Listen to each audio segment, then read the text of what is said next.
Hi, this is 15. Welcome back. I'm Luke. Also joining me is Dan. All right, Dan. I'm good. How are you? I'm trying to be more visual. Do you know what I have in the boot of my car of yours? I give it a good clean out, and I almost threw it away yesterday, but I thought I better hadn't. What did I say then? Is the McFly autobiography? Oh yes. I was wondering where that is. We've reorganised the bookcase, and there's an autobiography section, and it has been left wanting. What's been now added to the plinth now that the McFly one is out for rent? John Thor, My Life With by Sheila Hancock. Right. Okay, so this is it's better sometimes to kill them dead. Okay, so this is a bonus episode of 15. Aren't they all? No, but this one is. This is the actual one we've only ever fully followed through with. Seen through to fruition. Right, sometimes Dan should kill them dead. Two huge films have come out in the last week or so. Huge!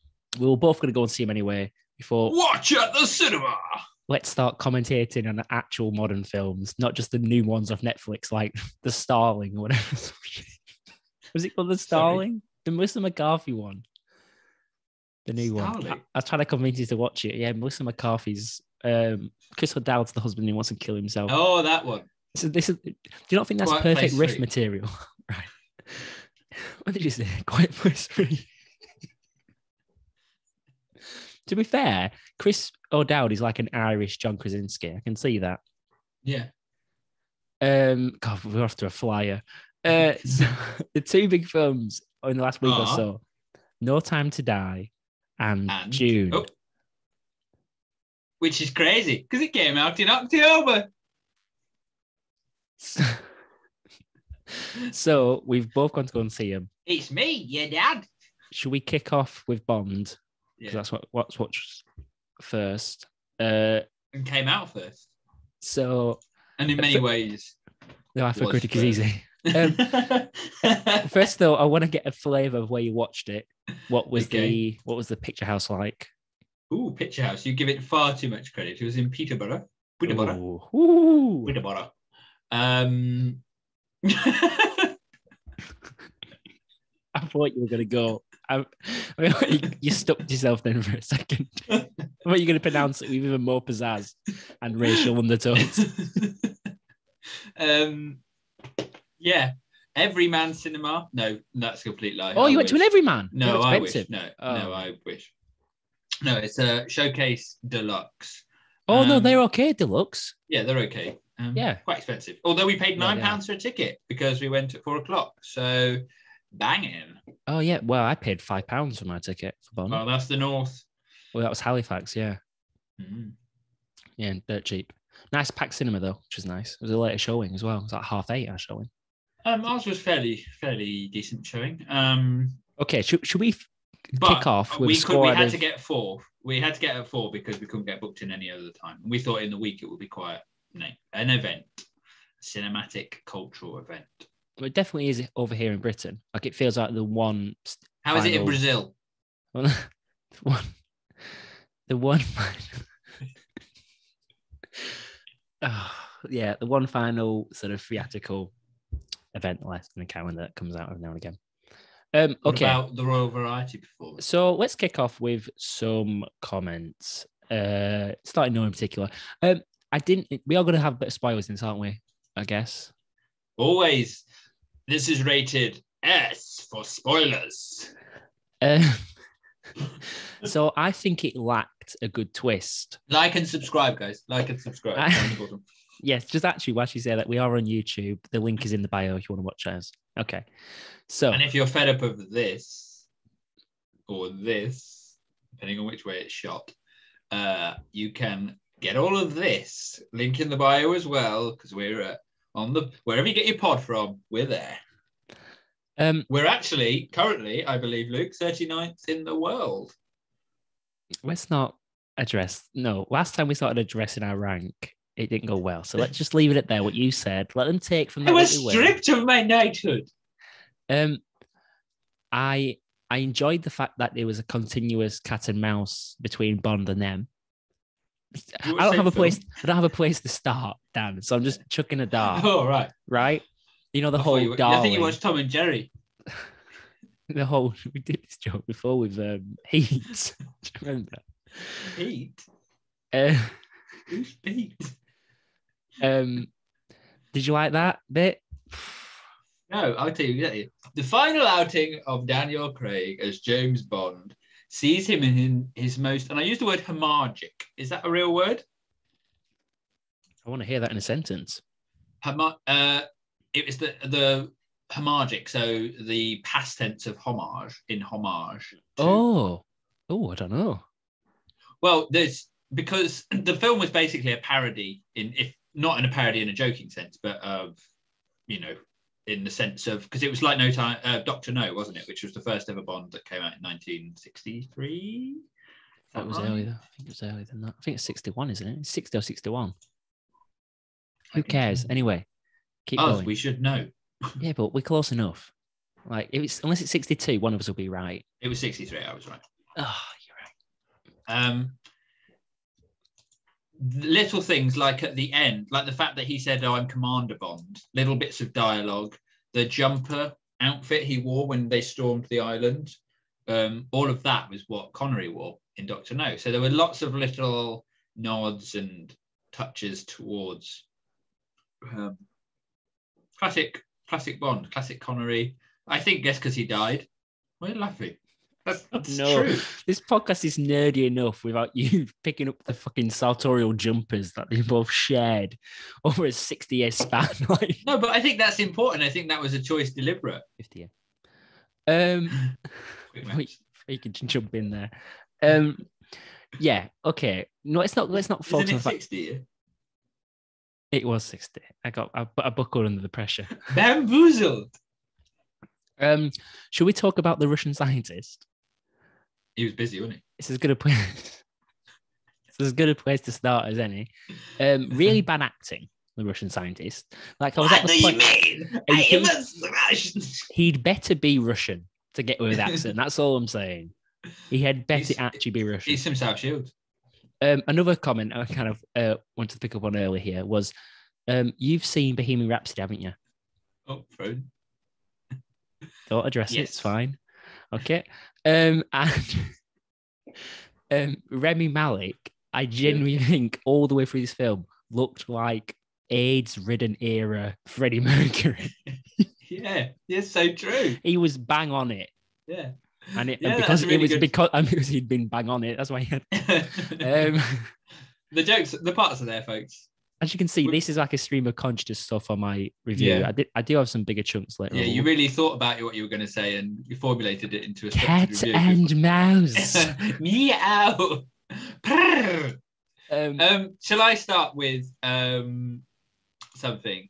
The cold open didn't work for me. Where were they? Oh, Italy.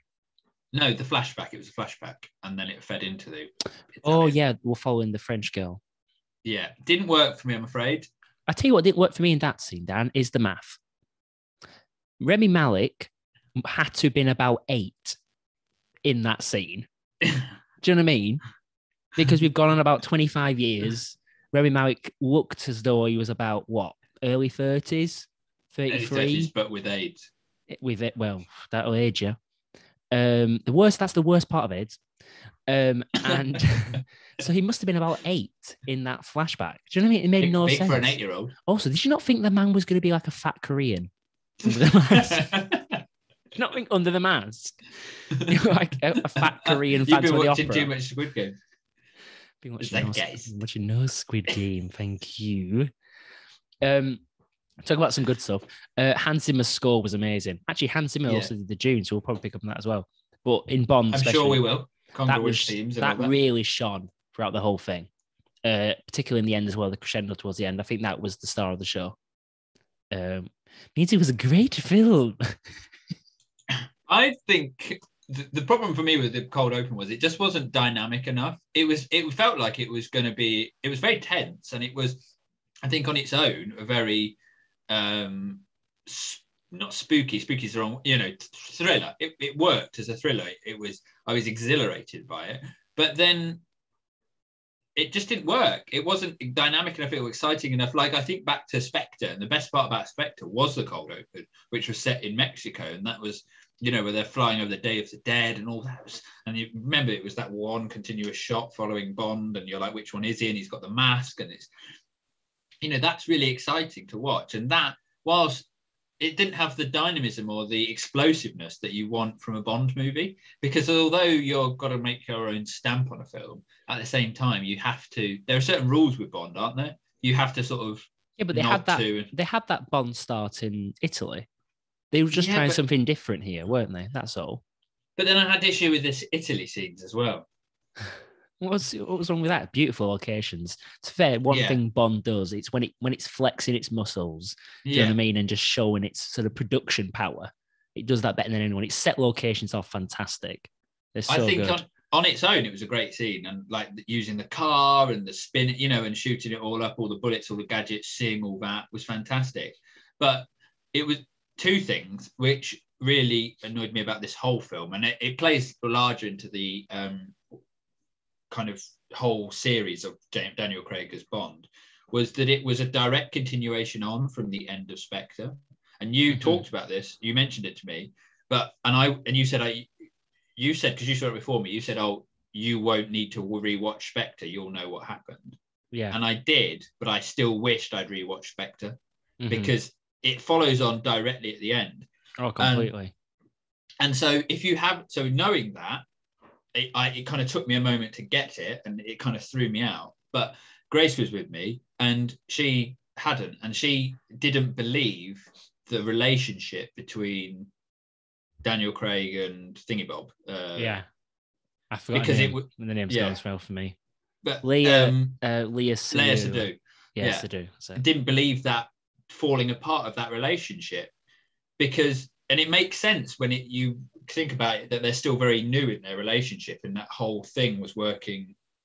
You know, it was he feels betrayed very early doors, but the way that it made out was that they were very much in love, and it was very passionate. And then for him to distrust her immediately after the bomb goes off, you know, it didn't really fit. It didn't work. And so you're already on an uneven keel for the whole start of the film, because you've got this not very dynamic opening, and then you've got this unbelievable but fast and exciting bit in Italy, and then you're just into Bond. Do you know what I mean? My big issue with the whole film was, I did like this film, by the way. We'll get to some of the parts I actually liked a bit later on, but just on top of my head right now is, I think Skyfall worked because it was a film that was just wrapped in the Bond trimmings. Whereas this is a little bit more like Spectre, where it's a full-on Bond film, if that makes sense. And also, I think, I mean, you could say I was always going to say this because I'm a Danny Boyle fan, but I genuinely think you can see that this production changed hands sort of towards the start of production. Do you know what I mean? There was this seems like a weakening stranglehold that weakens the stranglehold. Does that make sense? So the producers who already have a lot of control have even more control. Yeah. And now that like Bond is well and truly back on its feet as a franchise, I just don't think any future directors will have the same creative license as Sam Mendes. Do you know what I mean? I just don't think this direction had any personality. Yeah, it felt modern, it felt swish, whatever, but it just didn't. It felt like there was a disconnect between the direction and the screenplay that I felt visible to me. Yeah. But then I don't think the screenplay was particularly. But this and I'll if I may, my problem is that the two best films in Daniel Craig's era as Bond are Casino Royale and Skyfall. I think that's fairly universally agreed. And the thing that works so well about them is when you look alongside the films that they're standalone. Casino Royale has a beginning, a middle, and an end, and it ends. And it ends with Vesper betraying him and him being upset and being really distraught, but it's young. It's a young Bond as well when they did it with Daniel Craig. So it's sort of that hardening, that toughening up of the 00 agent. He's finally learns that he's got, to trust no one. And Skyfall was amazing because, again, at a beginning, middle, and end, and it saw that Daniel Craig's mentor, or Bond's mentor in M, Judi Dench, is killed, and and they're finished. Quantum of Solace, arguably the worst of them all, is a direct continuation on from Casino Royale. So it's a sequel, if you like. And I know you can say they're all sequels, but you take my point. And Spectre And this felt very much like the end to, like you had to watch Spectre and you had to watch No Time to Die, because Spectre set up all of Spectre, and in No Time to Die we saw the death of Spectre, we saw the death of Blofeld, we saw the death of Bond. But those two films felt like they were joined. So they're sequels and prequels of one another. So they're not standalone. And that's their problem, that they and I think it stems from this sort of Disneyfication and the Marvel franchise, where everything links and everything has to have little connections. And you see it happening in the Star Wars franchise. Indiana Jones, I'm sure, will fall foul of it when that comes out. All the Marvel movies is that they have to link and they have to. And what's great about Bond is that it's episodic. It's a different mission. It's a different day. And it doesn't have to be that. Not everything has to. That was so annoying in Spectre, was the fact that they kind of made out that Silver, Javier Bardem's character in Skyfall, had been working for them, and it cheapens him as a villain, because he was great on his own as this kind of maniac who knew the inside out and knew the tricks of the trade and was using them against them. And that's why Bond had to go up against him. And this to me felt, it's another sequel. It's all linking back. I completely agree with that. And also, I think a big issue was the fact that I don't think that was the original plan. I don't think at the start of Spectre, they thought we're going to do 2 films now, because Daniel Craig didn't want to do this film. So, that was not the plan. Daniel Craig was very good, don't get me wrong. I do feel that he's fully encompassed his version of Bond. Yeah. Do you know what I mean? It's different, but it's definitely his. And I think ever since Javier Bardem, I don't think anyone has come close to stealing a scene from him when he's been Bond. But all that said, he looked old. Yeah, Dan, he looked old. Oh, my goodness. Like, you just mentioned how young he looked in Casino Royale. But what's that, 16 years ago or something? Like, 15, I think it is. It really looks it. Yeah. My goodness. He couldn't have done another one. He's getting, I mean, he's good. He's good, obviously a handsome guy and stuff, but I mean, it's time for a good young green Bond, isn't it? Definitely. But then we spoke about Javier Bardem. He was given license, I feel, to play the villain. Whereas actually, how much screen time did Rami Malek have? Rami Malek could have aced that villain. He could have been phenomenal. And they spent all that time, didn't they, chasing around the whole Spectre thing, which Spectre was done with in Spectre. But again, in Spectre, they wasted Thingybob. Christoph Waltz. Yeah, Christoph Waltz. Amazing villain could have been. You've had those 3 actors probably could have been the best modern villains of the day, couldn't they? If you said, give me 3 actors who could play an evil maniacal character, you'd go, yeah. We've seen Christoph Waltz in Inglourious Bastards. Rami Malek, I know you didn't like it, but it was a great performance in Bohemian Rhapsody. And I haven't seen iRobot, but it's supposed to be quite kind of his Mr. Robot, yeah. Was it Mr. O? iRobot. I have seen iRobot though. That's the Will Smith one. Do you remember that? It came out when I was like 12. Yeah. And obviously, but carrying on to that, Javier Bardem, obviously, you've seen in No Country for Old Men, which is like unbelievable villain. Oh. And yet, these two just didn't do enough. They just didn't. It was a fault of the direction and screenplay rather. They weren't given the opportunity. There was that one funny wait, the little girl. Yeah. Do you want to go? And she goes, yeah. And he goes, all right. Just walks up. And she waddled off. Yeah.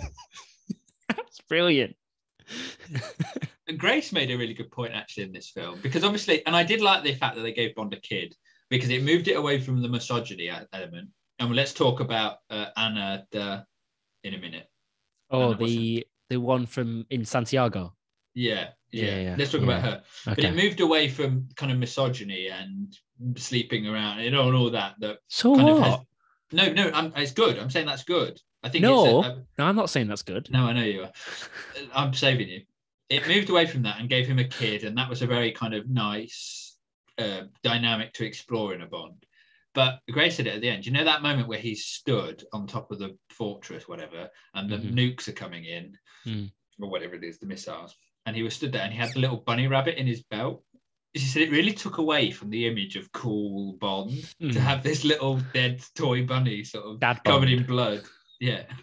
Sort of lost a bit of kudos, I think. Before we get to the Santiago woman, it was a good ending. Yeah. It salvaged it. It was good. It had a bit of balls to it, do you know what I mean? To do that as an ending. I much preferred that. Yeah. I did like that. I think it saved it. It definitely gave it a full bump up in the score for me. Like it really did. Okay. Right, the camp scene with the female South American agent, that was just mental, wasn't it? What the hell? Was that a different film? Which bit? Wait. What are you talking I'm about? talking about the bizarre woman, like the brunette in Chile, who's like running around as though she's like her first Oh, agent. Anna Diaz. Is her I name don't know something what like she's. Anna? I don't know what she's called. She was there for I've had like to 5 unplug my minutes. keyboard, so I can't type it. I should find it. Okay. She's, you know who she is? She's the girl from Knives Out, Oh, is she? the one who throws up. Oh, I can't remember that. Yeah, Seems it's like... Anna de Armas. Right. Yeah, that's who it is. No, see, that sequence was classic Bond and amazing. I really enjoyed that. But that felt What? like, You oh, I liked really, that? oh yeah. But I that felt like hated it should have it. been the end of Spectre. Oh, I hated that scene. That felt like it was on the cutting room floor. You know, Yeah. I like the No, whole that felt like Felix. it should have been a cutting room floor to me. That feels like an extra 10 minutes. I mean, it's important for the story, obviously. It finds out he's alive again. He's trying to get him, whatever, blah, blah, blah, blah. No, But I felt it she was was cheesy as hell. And she was running around doing like big smiles and stuff. Like it made me feel like, oh yeah, this is a 12A. Okay, yeah, this is a 12A. You know what I mean? It's just maybe you're right. I like That the mysterious sequence- mystique part. I'm literally talking about her character. I'm not talking. I liked the scene. I liked the idea that it sort of turned on him. They were walking around. They had the spotlight on Mr. Bond, whatever, all that stuff. Mr. Bond. I don't know why I said Mr. Bond. It sounds like I'm trying to seduce him or kill That's him. Jenny Bond's dad, isn't it? Whatever. Right. What was I going to say? I had something else to talk about. Should we talk about Q? Yeah, sure. I quite liked Q in this. He got more Yeah. screen time than Remy Malek. Yeah. He I got did as well. loads, didn't he? Sassy. I liked it. He adds that quintessential Britishness, doesn't he? Yeah. And I liked that he was kind of pared back a little bit. It wasn't so gadgety Q, it was more mundane Q. It's more gay Q. Yeah. He's more there is gaugy that. to Q. No, I like that. That's whatever. Add little whatever dimensions to the character.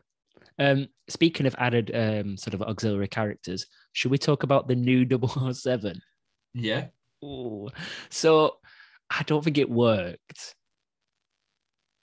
I don't think she was as cool as sort of like a middle-aged, middle-class woman, Barbara Broccoli, sort of image of cool. Do you know what I mean? It felt like an M&S clothing shop woman's idea of cool. Oh, that's good. That's good. It didn't. She wasn't cool. I'm sorry. They did her a disservice. Wasn't. They did her a disservice. She should have been amazing. She should have been the Bond girl, and Yeah. she wasn't. She was not. They really did her disservice, and she was almost used in a way to make Bond look amazing. And I think it should have been. She should have been used. The focus should have been actually look how old and tired. Yeah, Bond how is. outdated he is. Yeah. Yeah, and I think that would have been a better way of addressing the misogyny. I liked how they didn't, and I liked how they went down the kind of daddy-daughter route. But she was done a disservice. Finally, well, my final point anyway. Two things. About halfway through this film, I did realize that it was literally 6 set pieces in a row, and they just sort of tied them together. I really disliked that. Mind you, sticking on set pieces, very good, modern. Like I said, modern dynamics direction without much personality. But the continuous staircase scene was fantastic towards the end.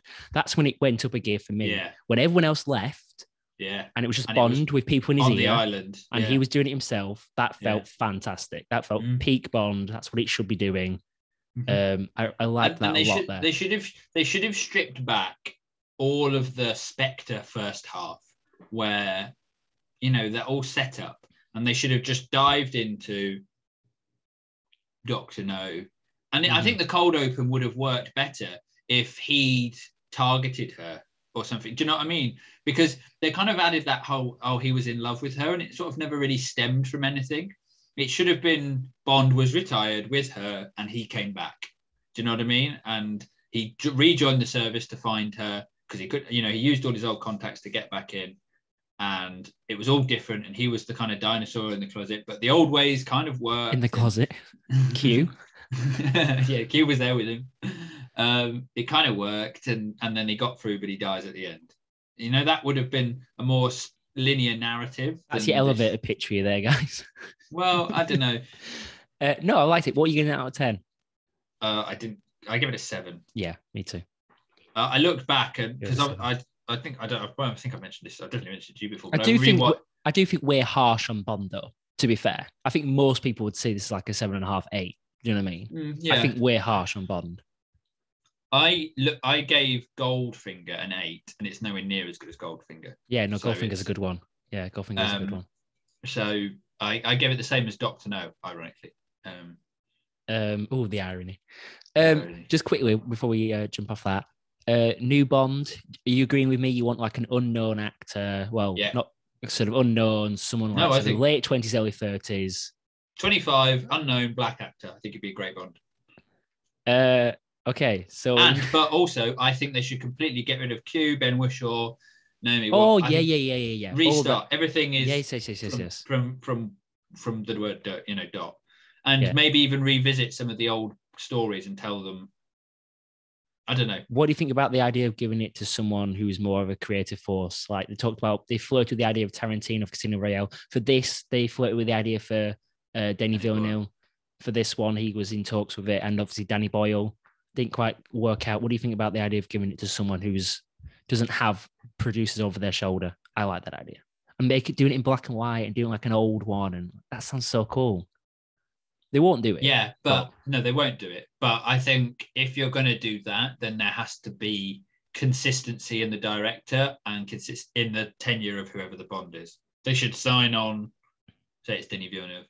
Let's sign on Denis Villeneuve for 4 films, and let's sign on Jim Bowen or whatever. Jim Bowen. Bullseye. Do you know why he got banned? I've told that so many times. What did he say? I'm not saying it. Google it. It's on Wikipedia. They just say the phrase on Wikipedia. Like they don't like asterisk it or anything. It's fine. Okay, so to be fair, it's one word away from a very delicious Christmas themed drink. So isn't it? Yeah, it is. Eggnog. Yeah. Right. 2 letters, isn't it? No, it's one word away from that. Right. Okay. Oh, right. Yeah. Okay, now. I hope that horse enjoyed the drink. The long journey to it. Okay, so we also went to watch Dune. We did. Very, very excited to see this. Good old Denny. His back catalogue the last 10 years you can stack it up against anyone else's. Mm-hmm. So this film, let's premise this with this film was said it couldn't be made. You know this? As in what? The scope of Frank Herbert's novel, right, and the kind of magnitude of the whole series was its too density. Big. Yeah, and the 1986 film kind of got critiqued and said it didn't do enough. I'm sure it's 86. Didn't do enough, and they tried to make it in the early 2000s, and it didn't. It David failed. Lynch. Yeah, and it was too big, the scope, and it was the unmakeable movie. Did he succeed? I think it was fantastic. I absolutely loved it. I thought you might. Did you not like it? This is The Revenant all over again. Oh, no way. Yeah. What? Oh my God. My first point was there was too much cinema going on. I thought it was perfect amount of cinema going on because the story was quite stripped back. There was no story. Well, what did we watch for 3 hours? There was no story. 2 hours 20. What did we watch? There was no story. That's shorter than Bond. It wasn't about the story. I thought this was that's the first thing I wrote was exceptional sense of price. I thought that was the main. Oh, by the way, in terms of where to go and watch this one, I went and watched this in a fantastic Odeon cinema. Spent like 12 quid on my ticket. Sat on my own, 10 a.m. Amazing, perfect. We were on worse seats, to be fair. Same cinema. Did Grace go and watch that as well? Did Grace what should Grace prefer out of the 2 films? Probably Bond. Yeah, Bond. Oh shit, I had high hopes for her. Okay, so I actually finally felt like a nerd. Like I got the experience of being whisked away by a fantasy universe. Like Really? I've not really had that. I guess I had it a bit with Pan's Labyrinth, but that's different. That's sort of like that's set within the war and it's sort of elements, so that's not really its own sort of space, Okay. as this film is. And I fully believed in the world. Like I just got it instantly. I know it was minimalist storytelling, but it sort of felt like someone was telling a story to a child from the start. Do you know what I mean? It was quite slow, and it was just you pick up on odd little qualities in the story and just sort of analyze them for a little bit, and then you move over to a different part. And then from that, in talking about the sort of cinematic experience of it all, I just adored the aesthetic, like that burnt color palette. Do you know what I mean? That red, that orange, that yellow, that sort of almost sulfuric atmosphere. The whole thing looked like it would stink. Do you know what I mean? I was fully absorbed in all that. Yeah, I can tell. You had a big issue with so you had an issue with what? Lack of depth. I thought it was well paced. Did you not like its pacing? No, I think your comment about set pieces in Bond, I think rings true here for me. It felt like they were all just moments of set pieces that weren't properly linked with any great narrative. And I do think, and it really annoyed me, and it still annoys me, that he called it Dune and then he called it Part 1. That annoyed me straight away because I knew there was going to be two films already going into this film. No, I know. I knew, yeah, that's not a problem. But don't call it Part 1. Don't tell me, because now I sat through that and it felt, and now I look back on it, and the whole kind of experience, it felt like I was watching a prologue. Where did we end? We got to, and he's now lost in the wilderness of Dune with this tribe, and we're now going to watch the film that Dune's about. It was just a 2.5 hour showing me what the place was going to be like, and I got the sense of place, and I agree with you entirely there. And the cinematography was phenomenal, and there were certain images. That scene where they climbed the sand dune, him and his mum, and looked back on the burnt city, that was incredible. And when the spaceship came down and ordered all of House Atreides to go to whatever the place is called. What's it called? Arrakis, thank you. That huge orb kind of ball arriving in, all of that, and the CGI was phenomenal. And I thought the performances were great, but there was nothing to it. I didn't care when Oscar Isaacs died because I'd had no real time. There was only a briefest moment of him and Timothée Chalamet actually having any kind of fatherly son moment on the swept hills of, before tombs of ancestors. Because I believe that, because he was bound by duty. That's like a king wouldn't have that much time to speak to his son. You speak to his advisors like 5 times. No, but that was a more. moment of tenderness and him saying, I would always value you, and all that. But it just didn't delve any deeper. It was just it trudged its way through a very small amount of plot.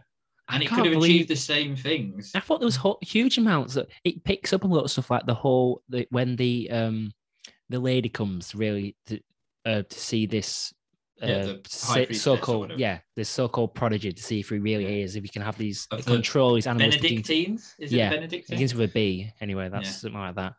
But that whole scene was fantastic. You know how they made it like this weird sort of overbearing chess piece, like so much attention to detail and everything. Like it felt so expensive and like opulent and grand. Like I love that. Like my favorite show at the moment, which I always talk about with you, is Succession, and that has exactly there's no expense spared. This felt to me like a phenomenal director operating at the top of his game with an absolutely enormous treasure chest of cash. Do you know what I mean? This was his playground. And one thing I really took out of this was, maybe you struggled with, but I was so confident I was in the safest pair of hands at the start of that. Like I just was so confident it was going to be fine. He knew what he was doing. And I honestly got lost in it. Maybe I was in a super good mood going into the cinema. And yes, I wanted to like it and I expected to like it. And maybe that's pushing me a little bit more that way. Maybe so you have no issues at all with the lack of substance to the plot? No, not at all. Like, tell me what happened in that film. They get told. So basically, they get told to go to Arrakis to look after this because the Emperor is worried about them taking over because they're getting too much popularity. Yeah. He's basically sending there to fail, and so what they call the Hanakin, whatever they're called. No, Harkonnens. Harkonnens can come back and destroy them. So that's one part. The second part beneath that is Timothée Chalamet's character, Paul. Love that it was called Paul. Name. Very weird. For the first part of it, I thought it must have been Paul or something like from the Teletubbies, Paul. I didn't fully understand that. And he is going to sort of go towards to overthrow the emperor, basically. And to do so, he's can see into the future, or sort of foreboding anyway. And he's going to prophecy. Yeah, and he's going to meet up with the Fremen and find his destiny that way. And so I know you said not much really happens, but you pretty much see a huge chunk of the second film. And later on in the film, you get a big chunk of that. No, they didn't even do. They didn't even complete the whole book. What? They didn't complete the book? You're talking about the book? The Dune, the book. They only did two thirds of it, I think, or 3/4. The book ends after where the film ends. No, they didn't even complete the whole book. Yeah. To be fair, that didn't feel like half the story. I'd take that point. When it finished, I didn't feel like that was a halfway point. That felt like a 40% sort of point. It definitely did. But I really have any issue with this at all. Like, I love that it took its time to tell a story. Yeah, maybe I've always made the argument with Peter Jackson that it's incredible self-indulgency. So maybe there's a part perhaps of that now you can realise the impressiveness of his world building and his achievement in Lord of the Rings, then, that you've always discounted till now. I don't think it's anywhere near as much a visual treat as this film is. I don't think it's even comparable. How good this looks compared to how good Lord of the Rings looks, I don't think it's even close. You're judging them by 20 years worth of CGI development. No, I'm not judging that by Lord of the Rings was shot entirely all on location in the land of New Zealand. It's nearly all He natural. wanted New Zealand. He's from New Zealand. He wants New Zealand. That was his prerogative. Yeah. He doesn't have to just have New Zealand. No, I know. But he chose New Zealand. What? Why? Because he's from New Zealand and it suited the landscape, didn't it? No, it did. It's fair enough. It did in the Shires and stuff. I do put that point. Should we talk about some of the acting? Yeah. What do you think about Timothée Chalamet? It was good when they were given the opportunity to do it. It wasn't really about the characters for me, this film. That it wasn't a character driven. It felt like a sense of place exercise. That's what it did feel. But that's not cinema. That's a sense of place exercise. Cinema is storytelling, and there's part of that is you have to balance the story. And this was the argument we had with The Revenant.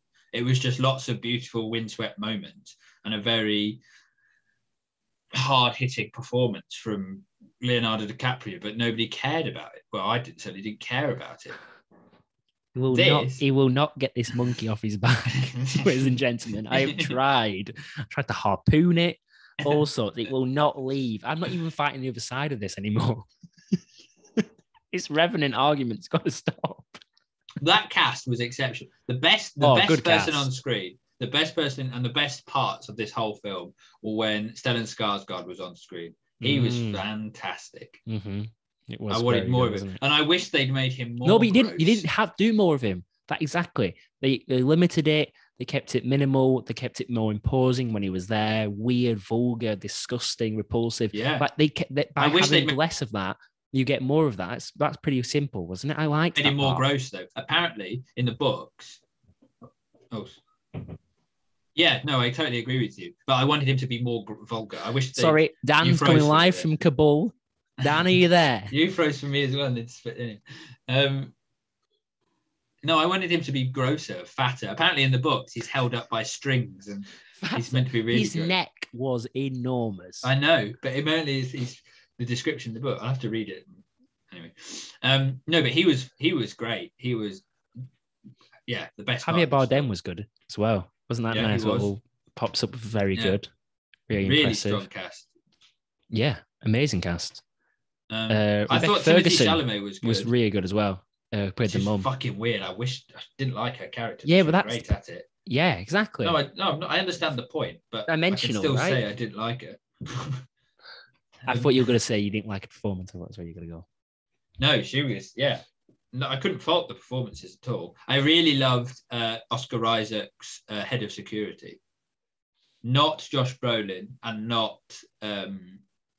Oh, you mean the guy, the ones who were amazing at maths? Yeah, and they can do the eyes. He was fucking well good. He was the right Joker. He was. I tell you what, Aquaman was good. Is that Aquaman? Yeah, Jason he was Momoa. Good. And what else is he? Yeah. He's in the he's in something else, isn't he? Oh, he's in something else.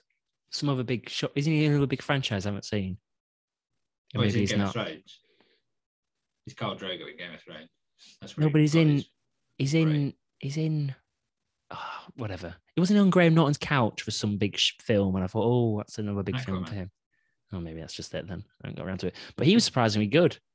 I didn't know he was that good. Like it's sort of like the Dave Bautista. Like when I watched wrestling, Dave Bautista was in WWE. So I've never really taken him And now you watch seriously. films and he's in that. And I'm still not really taking that seriously, to be honest. He does look like Dave Bautista in all the films he does, like this Dave Bautista. Well, it's hard not to when you've got a massive roid rage over 6 foot guy, not to make him. He's not exactly shy and retiring. Oh, I tell you what, he's a transformer on the screen. You could never see him. Blends into the scenery. So I like it then. I'm well excited. It's for 2 years to watch this part 2. I literally am. Now, have you heard that they might make it into 3 parts? That doesn't bother me. Oh, that doesn't bother you. All right. What's annoying? That bothers me. That would bother me. What doesn't annoy me, but is that I want to watch the next one. Right. Because I feel like I've sat through 2.5 hours of place setting. And now I'm like, right, I now want to watch the film that's just set me up for. I've watched the prologue of the film I went to see. Score was good. Hans Zimmer again. Good. But did you not think... Did you not like the tension? Did you not like the sandworms? Yeah, the sandworms are fantastic. Really cool, weren't they? I liked the first sandworm section with the whole... with the plane. Getting him on the boat, your plane, helicopter, whatever. And I liked the whole attack on the Capitol, the death of Oscar Isaacs. The sort of treachery in there. Yeah, I liked that. And I loved the storm where they were kind of letting him go and flying into that and fleeing. But it was all moments of mise en scène.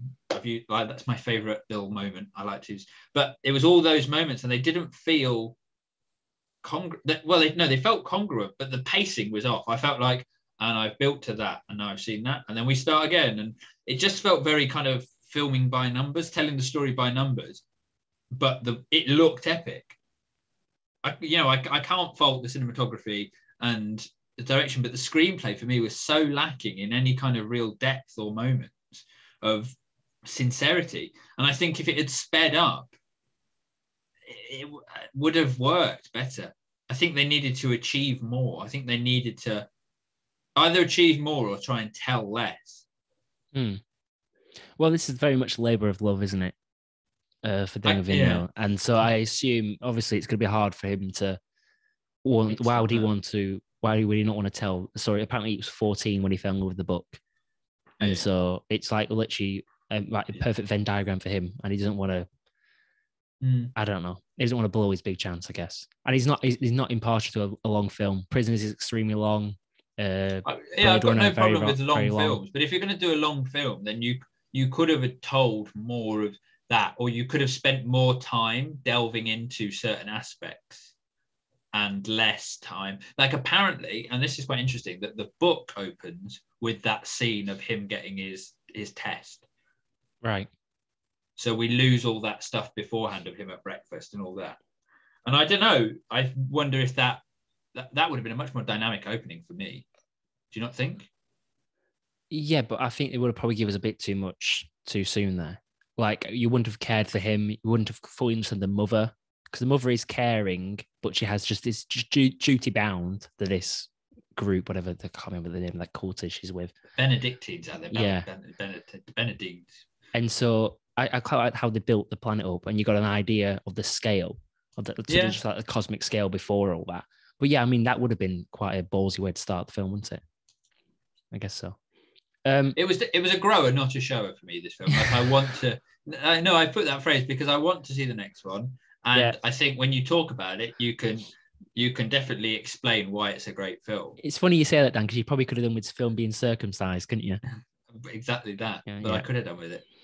It just didn't do enough for me. I think our scores are going to be wildly different on this one. I went quite big on this one. I went really big. Give it? I gave it a 9. I gave it a 6. Oh my goodness! Wow, we never really disagree. That's quite exciting. So But like I said, I do want to watch the next one. Like I will go and see the next one, and if it's 4 hours, I'll sit through it. But is that what's it called? Is it Shoma?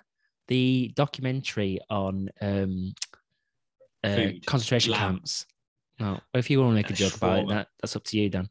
But no, concentration camps and the struggles that the Jewish community went through. But it's like 11 hours. Pot kettle. It's like, was that the torture method? Or episode 1. Yeah. Very good. Thank you. Burning them. They're worse than that, then. So should we do another one of the? We're coming into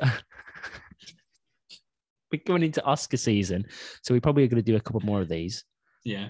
Sorry, I'm just trying to find my mic. Where am I? There I am. I want to do Wes Anderson's. What films? Yeah, well, French Dispatch. No, French. Sorry, yeah. I want to do FC UK. God, this podcast is fucking long. It's like Dune. I told you that. I told you when I was in June watching all the trailers. It's because there's been such a hangover from Hangover 4. That was it? Yeah. Because there's been such a hangover from summer. All the crappy summer films are coming out now, which is like not allowed. They should not be here in November. Like they just shouldn't. Like what? Like there's another Marvel one coming out with fucking Angelina Jolie's fucking geriatric face in it, and there's a needless reboot or reimagining prequel of Ghostbusters or whatever. Sequel, I think it is. Oh yeah, it is. It's their kids or whatever, isn't it? Who cares? Grandkids. And then there's another shit one. It's like another sequel. What is it? Spider-Man. No, Spider-Man coming out now. It's just like, who wants to watch any of them? A lot of people. This guy. I don't want to see the Ghostbusters. Although it's got Paul Rudd in, or the Marvel one. Yeah, literally, that's the one thing me and Claude said when Ghostbusters coming. Well, shit, and then Paul Rudd was there and went, "Oh, okay, well, all right, Paul Rudd." But yeah, okay. Yeah, but you'll get so angry with that film because it's got kids in it. You're like, why fucking giving kids acting? Well, yeah, especially when I think one of those kids is the guy from Stranger Things, and it's when kids at that age, you know, the age of like 13, 14, 15, 16, they just go, their face goes. How's that lawsuit hanging? Their faces go fucking mangalized. Mangalized?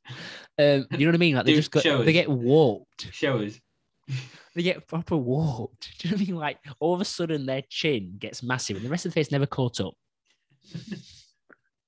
Still fuming about that. Okay, anyway. Sour notes. Be it. If only. So yeah. Back next week we need to do No Country for Old Men. I've seen it. We've both seen it. Have you watched it yet? I've seen that film. Why are you doing No Country That's for next Old Men episode. next week? That's next We're episode. about There Will Be Blood. Yeah. If you don't watch it. No Country for Old Men. Oh, that's a No Country for Old Men. Fair. Same year. Both Oscar touters. Completely different actors and different storylines. Oh, that's it. Yeah. Come to think of it, they weren't saying the same words either. Oh. Right. So one sec, you preferred Bond to Dune. That's amazed me. But yeah. You only give them a combined score of 13. You didn't have a fun experience at the cinemas, did you? No.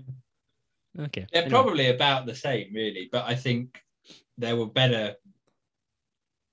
There's more credit in Bond. Also, by the way, if anyone wants to come at us, if you want to come at me for go into the Odeon and go into the Deluxe and go into whatever, Cinemax or whatever. What's Cinemax? Instead of what? A chocobo.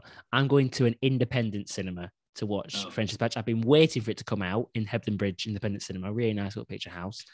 I shall be watching it there. So try and support them when I can. They're just like, it comes out 2-3 weeks later. Do you know, literally Bond and Dune came out 2-3 weeks later. I'm not waiting for them. French Dispatch, it's only a week later, so I'll get on that. So the next bonus one we'll do is French Dispatch and some other good one. There'll be some good stuff coming out. We'll get on it. Do not want to tempt audiences with it. Well, it's not going to be Ghostbusters.